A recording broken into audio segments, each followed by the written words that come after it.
Welcome to Ridgecrest Talk. I'm Tonya Pyle, and my guest today is Tabitha Weaver.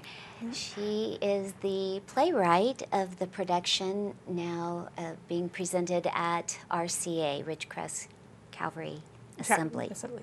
So, and it's being performed by Cheer Christian Homeschool Education in Ridgecrest. So I am so thankful that you're joining me today. Well, thank you for having me. Yes, and it was great being at the rehearsal yesterday of your production. How many have you done already?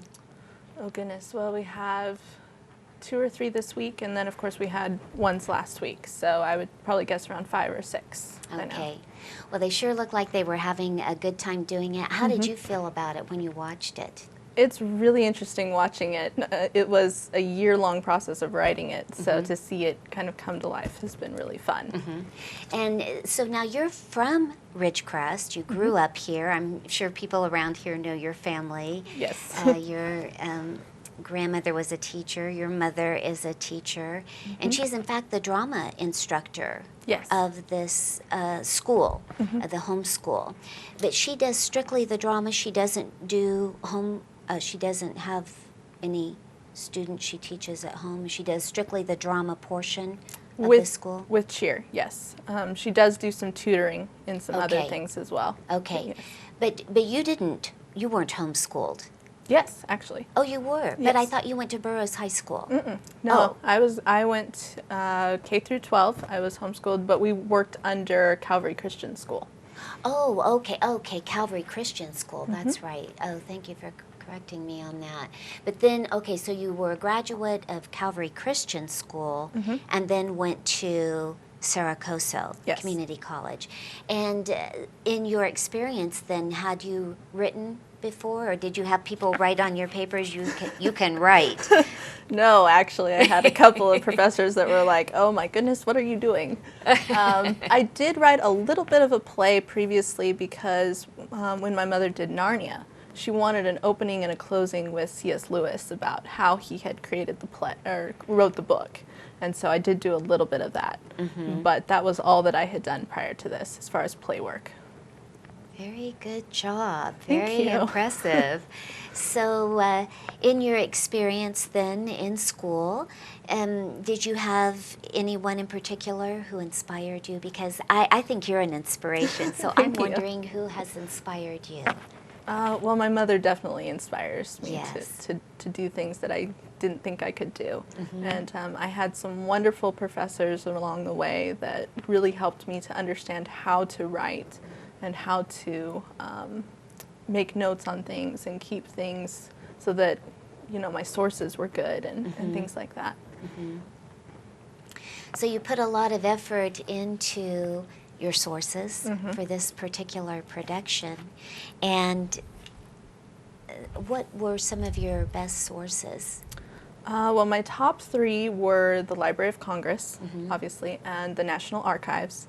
And I spent a lot of time with Google Books because they will publish things prior to, I believe it's 1800 something, and they'll put it out there and you can get it for free and download it. So I got things like the journals of the Constitutional Convention and things like that that were still original sources, but that I could actually look at outside of the Library of Congress. Right from Google.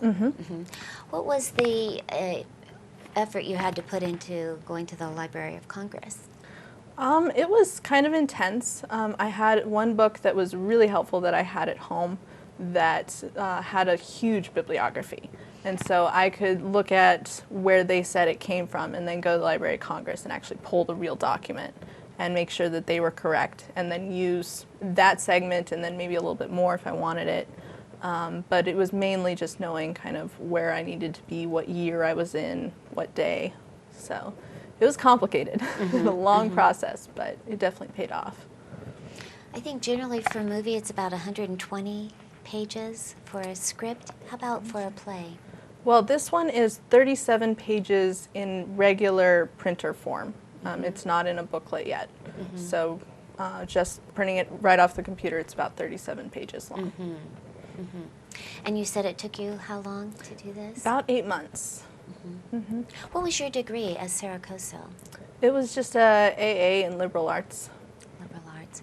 What was your favorite? In the liberal arts segment, I loved Rosenberg's government classes. Those were so fun, and his history classes were a blast.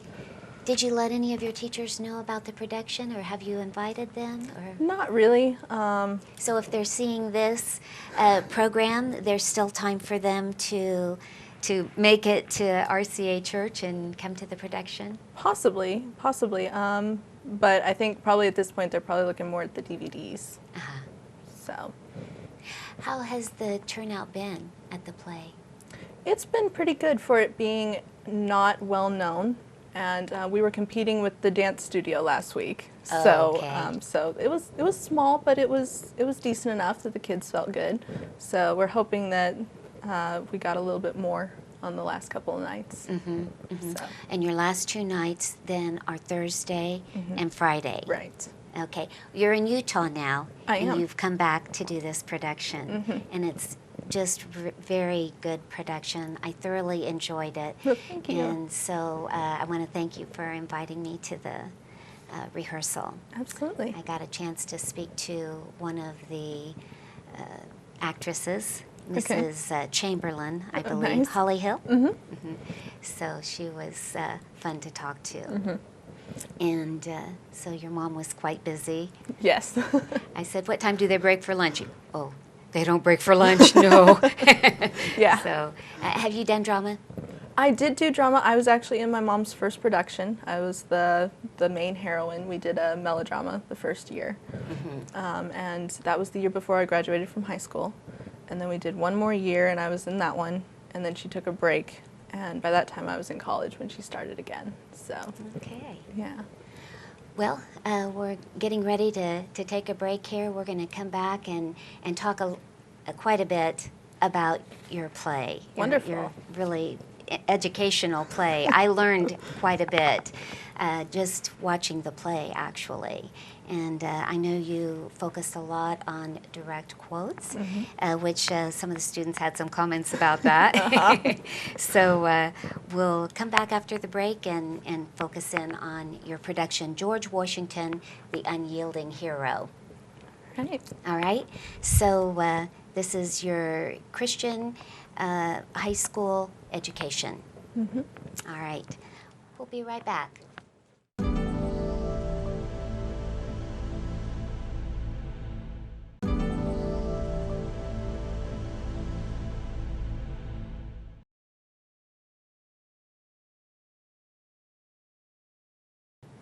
All right, we're back with Ridgecrest Talk and my guest, Tabitha Weaver. I just about called you Heather, but I'm sure that's happened to you many lot. times. So I might call you Heather, I might call you Judy, but as my mother used to say, you know who you are. So there you go. You are Tabitha. Yes. And so let's talk about your play, George Washington, the Unyielding Hero. Okay. And now, why did you select this play? You mean why did I choose to write it?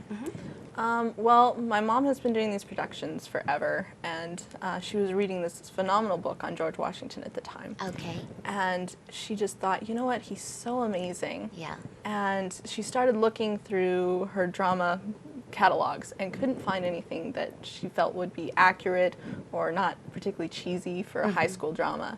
And so we were talking, I think it was on the phone, and she was just kind of, you know, I can't find this, and it's so sad because he's so amazing. And I said, well, Mom, I'll just write you a play. If that's what you want, I will write it for you. And so then I finished up college, and I was back in Virginia.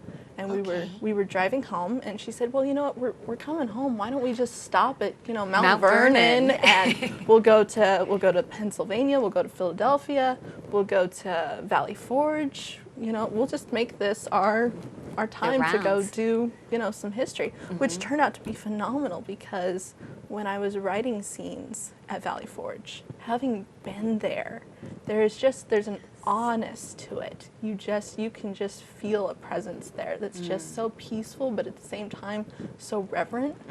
And inspiring. So, yeah, very. And so writing that scene was so much easier because you'd been there. And so we did that, and I got home and sat down and went, oh my goodness, what did I get myself into? But it turned out to be a really great experience, and I learned so much about him. He is such an amazing person. So did you start with an outline? Did you give yourself an outline to work with? Or? Of sorts, yeah. When we went to Valley Forge, there's a church there that is dedicated to Washington, and it's amazing, and it's privately funded and everything. It still functions as a church, but at the back of the church they have this huge glass paned window. It's like one of those rosettes, and it's his life in stained glass. And so when we saw that, we looked at it and went, oh my goodness, there's our format. If we do his early life, and then we have his military career, and then we have his presidential life.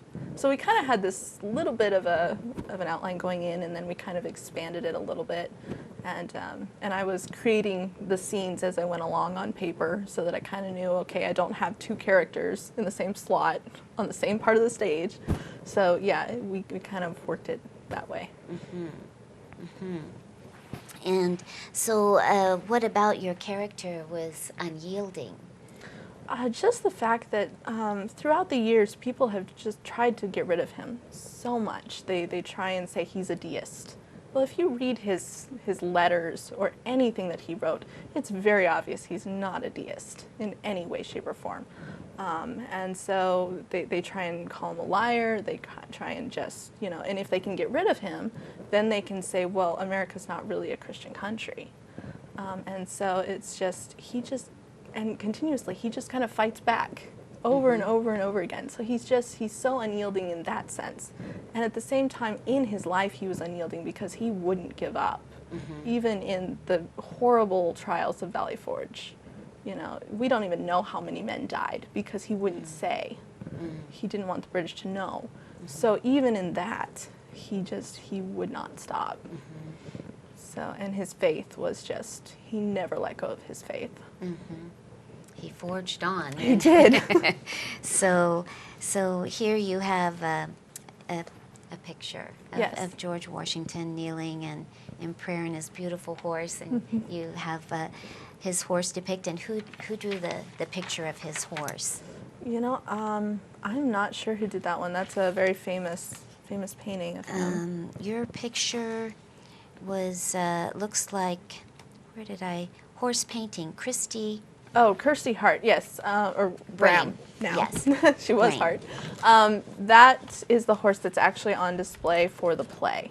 Yes, because that's there's the this. one Oh, okay. I thought you were talking about the one on the program. Yes, we have the scene where he's kneeling in the snow and praying in front of the horse, and so she was very gracious and painted that horse for us. It's beautiful. It is beautiful. It's a beautiful painting yes. she did. It's quite amazing. Looks like a big horse. Yes. Yes. So it is a very good depiction of his horse. And so now your first act, the early years, you start out in the French and Indian War, and then you get to the home of the Chamberlains. Right. And suddenly he's proposing to a widow. Yes. Yes, she was widowed. And so it starts out, they're kind of in their pretty dresses, but by the end of the play. Yes. Well, you're going from, let's see, he is about 22, 23 when we start the play. When we finish, he's between 45 and 50. So we cover a lot of time. Wow.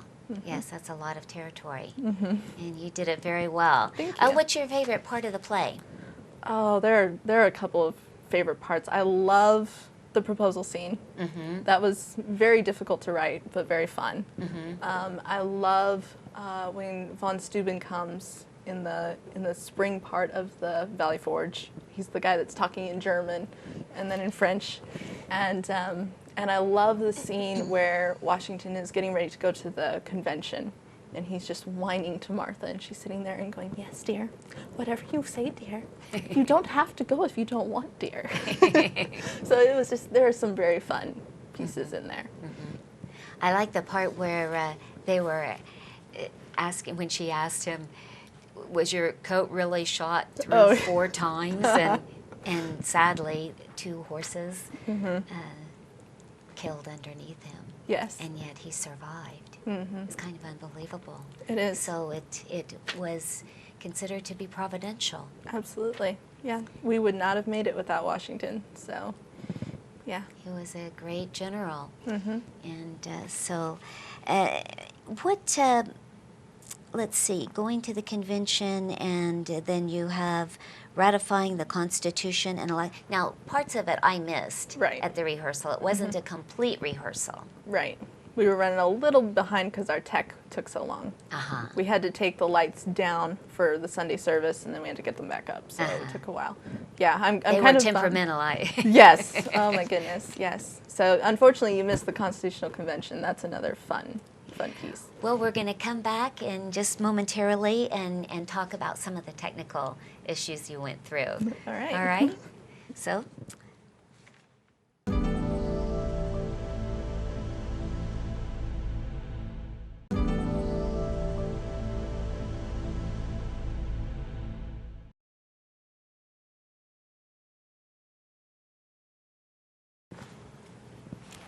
all right, we're back at Ridgecrest Talk. I'm talking to Tabitha Weaver about her play, George Washington, The Unyielding Hero. And I had so much fun watching them rehearse yesterday. They looked like they were really enjoying it. I Yes. noticed they were really getting into the music. Did you notice that? Yes. And it was great music. That was a great background. And your mother said she went through actually quite a lot. A lot. Yeah. Hours and hours of music. Yes. And but I enjoyed it thoroughly. Good. And some of it, she said, after a while, some of her selections, she said, I just can't listen to it anymore. It's just like some of this colonial stuff is Oh yeah. a little too provincial, I think. Yeah. That yeah. you just weary of it after a while. But that's not the way it came across. It was upbeat, a march Right. kind of theme, and so the music was great. Wonderful. And I enjoyed it, and then you had a lot of, the cannons in the background. You've got the classic Washington coming across the Delaware, yeah. on the boat, and he's right up there in that scene. You recognize it. Oh, absolutely. A lot of work into the backdrop. So what's your favorite scene there? If you have one. I think that was my favorite scene. Oh, really? Okay. Yes. I think my favorite is probably when he finds out about Benedict Arnold's betrayal.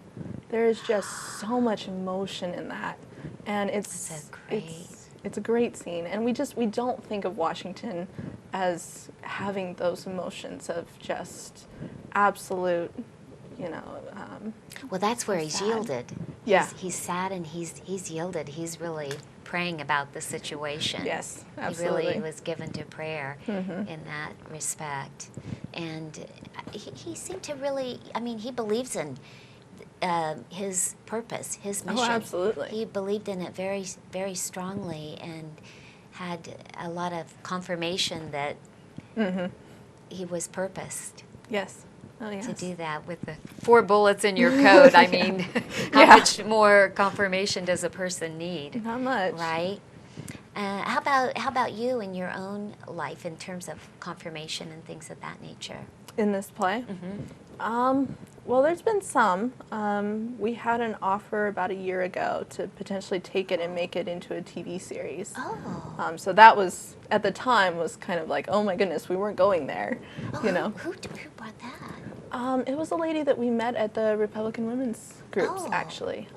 So she had come up to speak to the group, and she's in the film industry. And Okay. so I thought, she's here, why don't we have her look at it and see if I'm kind of on the right track, because I've never Yes. done this. Yes. And so we talked to her, and she really liked it, and so I kept going with it. So there was kind of some confirmation there. When I had my dad read some portions, because the proposal scene is kind of awkward. It's very businesslike, which is kind of time period a little bit, but it doesn't have the romance that most modern audiences like. And yet it was romantic. I mean, in general, the conduct toward women was really very sweet. Yes. And I thought that came across Right. It was sweet. Oh, good. I'm glad it came that way, because I had my dad read it and he was kind of like, well, it's businessy, but it works, you know. And so there was some confirmation there, but so there has been some throughout the process. But most of it has definitely been on the back end. I've had so many people come up and say, where are you sending this? Who are you sending this to?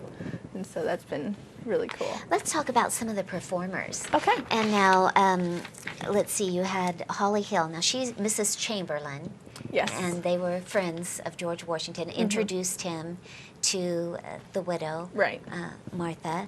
And so now she had said that it was a very difficult play in comparison to their other plays because they could take a lot of artistic liberty. Yes. And your play doesn't allow for much of that because you really used direct quotes. Yes. And but that's really commendable, and it shows that this is who these people were. Right. Oh, yeah. This is who a historian watching this play is going to recognize these characters. Absolutely. They're going to go, this is who they were. And so now George Washington was great. He was fabulous. Was sort of a combination of fabulous and great. Nick Harper. Yes. And Yes. so he's, all of these are all part of the homeschool. And you have quite a few. What is it, about 30 or 40? Something like that, together? Yeah. One looked quite young, though, not in high school. No. We needed a child for a couple of scenes, and so he got pulled from, I believe, the lower half of the junior high group that my mom does. Okay. I didn't hear him with a speaking line. Did he have a speaking line? He has one when he comes into the Chamberlains. That was really where we needed him, was we wanted a child to come in and interrupt them and say, oh, George Washington is coming. Oh, so, okay. Yeah. Okay. So now I hope people they still have an opportunity Friday night to go see this production, and I hope especially some of your teachers will be able to go, but they won't know unless you tell them. So anyway, is there anything I haven't asked you'd like to share? Just one little thing. We used all those direct quotes because we really wanted Washington to speak for himself. We did not want to put any kind of spin on him as far as, saying, well, he's a Christian, as opposed to the people that say he's a deist. We wanted him to make his own case. And so that's why we were so hard on poor Nick about making sure that he had huge lines, because I couldn't change very much of those quotes and keep the same meaning. It really needed to be him saying everything. You have the text of his farewell address here, and a lot of things he says. I mean, he talks about how all of the colonies really had a very common denominator in their faith, actually, and in their beliefs. And he talks about debt as well. Oh, yes. So a lot of things, he really hits on a lot of issues. Yeah. And so it was just really a great production, and I just really thought it was commendable, inspiring, and I hope that people watching you will know that you can grow up in Ridgecrest and go to Saracoso Community College and do something very inspiring, like I think you have. And thank you so much for being my guest. Thank you. It's been wonderful. Okay, I'm glad you enjoyed it.